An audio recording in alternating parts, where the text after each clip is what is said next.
hunger, letting go of deeper layers of too-muchness. My name is Ulrike Sophia and I'm your full-time intimacy activist from exploringdeeper.com, here live from the Netherlands, talking to you about hunger, too-muchness. Maybe these are topics familiar to you, and let me start with a little trigger warning that this is my experience from a female body with having heterosexual preferences, though open to any sexuality. So, talking about too-muchness, you know, there's these, some people feel like they're not enough and other people feel too much. And to me, it's the exact same thing. Like, not feeling enough is another version of feeling too much of not enough. So it's another flavor of not enough, of too-muchness. And in my life, personally, this feeling too much has played out a lot. In the beginning, lots of times as not feeling good enough, as feeling a burden, feeling too boring, too ugly, too big, too whatever. And then over time, I started to step more into my power. I started to understand that actually I can be a great person to be around, even though that when that's wired in so strongly, it will always be a weak point in my view. So most of the time I feel like I'm an amazing person to be around. I'm good fun. I'm cute. I can be super sexy, and it's all in there. And still, this too-muchness isn't gone. This feeling too much of not enough is still not gone. And it manifests in different ways now. By now, I know I'm a tall woman who is quite empowered, who's quite feeling secure about herself, who makes her own money, has her own home, has her own car, is raising 3 girls as a co-parent, and I manage. I also know that I've worked through enough shit of my own that I can hold space like a badass motherfucker. I can hold space for people.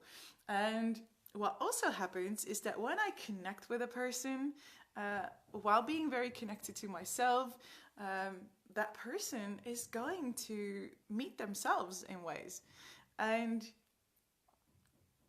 I also know that I'm a sexual being. So all of that, you know, I know that I have hunger towards people. And all of that together translates in my life into an insecurity in me that I am too much. I'm too intense. I'm too hungry to deal with. So what I do when I like someone is that I like more or less, you know, kind of like censor myself or start to go into this mode of like, please like me. I am not that scary. I'm not that intense. I'm actually also quite kind and nice, and you know, I don't need that much. All these things can play out in more or bigger or smaller terms, especially when I'm relating with men that I find interesting. Then my old attachment dynamics come up and I will go into one of these modes. So,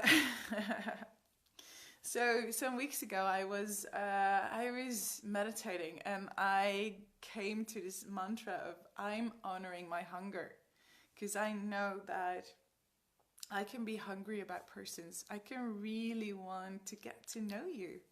And then I want to it's like kids would do when they would want to find out how a TV works, is that they just rip the whole thing apart and try to demolish it and get all these parts out of it. I can do that with people. Like, I really want to get to know you. I might want to, you know, look at you from all sides, maybe shake you a little bit, maybe like lift the lid up a little bit, peek in. And I want to get to know you. And there is a big intensity in that hunger. And it's that hunger that I can censor. So a while ago, I started to live with this mantra. I am honoring my hunger. I am honoring that it's a good thing that I want to get to know you. I could censor that, and I could even judge that, and I will judge myself. I will tell myself I'm greedy, I'm needy, I'm desperate, I'm anxious, I'm looking for confirmation, I want too much. Like, there's all this judgment about this hunger. But basically, I think you're an awesome person and I want to get to know you.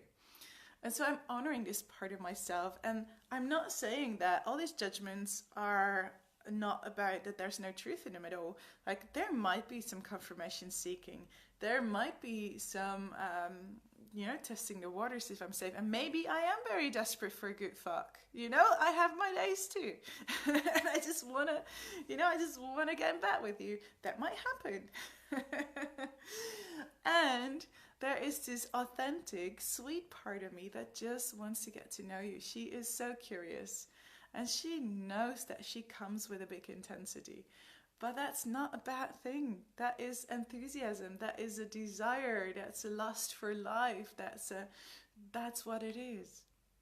And what I'm doing now is I'm honoring that hunger. So when I'm approaching someone, when I meet someone, and it goes especially for men in my situation, when I meet someone, I'm like, okay, I feel hungry. I'm teasing myself. I'm inviting myself to show the hunger. And I can just tell them, like, I don't know what this is about, but I feel a pull towards you and I want to research that. Are you up for playing? And I'll just say that. And if I know what I'm curious about, I'll say that too. And I've done that for a while now. And yes, it freaks out a whole bunch of people. There are people who are like, ooh, that is a lot. That's a lot. And I'm not sure, if I can, if I can be with that. And some people are like, hey, come in. What do you want to know? You know what? I'm curious too. And it's scary. It's a scary thing because it's research and I don't know where it's going. I know that I'm full in because I'm honoring this hunger. So I'm exposing my heart, my soul, my everything. And I don't know where it's going to go. There's no security of a label. There's no security of a fixed direction. There's no security whatsoever, but I'm showing up. And in that showing up and not knowing where it's going, I'm meeting this too-muchness, this fear of being too much, full on. Whether it's in friendship or, an open exploration towards being lovers or being anything on the full spectrum from friends to partners, I don't know where it's going. And I see that sometimes I'm reaching out a lot to like, hey, do you still like me in all this? Or like pulling out, like, oh my God, I'm probably too much. If I'm going to propose this is really too much. So maybe let me not show this part of myself. So every time I'm bringing myself back into the process, loving myself so fiercely and telling myself again and again, like, hey, sweetie, I see that you're worried. I see and I feel that you're feeling too much again. And it's okay. There are people out there waiting for you. There are people out there waiting for a tall, Dutch, intense, loving, passionate woman who is so fucking full of power. They exist. And I'll just tell that to myself. Because, it's scary. It's scary to stop feeling too much. Because if we stop feeling too much, we're actually really going to stand into our power more. And we become less dependent on people. So it's a scary step to make. It's awesome, it's beautiful, but it's a scary step to make. So let me know if you feel that too. Let me know if you are somewhere in this process too. Stepping into your fuller power, stepping into this muchness, this exactly enoughness that probably is what it is. Because, we came here with all these things that we're not supposed to censor. This is like what we're here to share. So let me know what you do to share. Let me know how you are in this process. I care about you. As much as I care about myself and my growth and my muchness, I want to see all of you shining in your muchness as well. So that's what I got for you today. Wishing you an amazing day. Lots of love and take care. And you know what? If you fear you are too much, probably fully stepping into all of that is not nearly enough of you at all. Yeah. Sending big love. Mwah.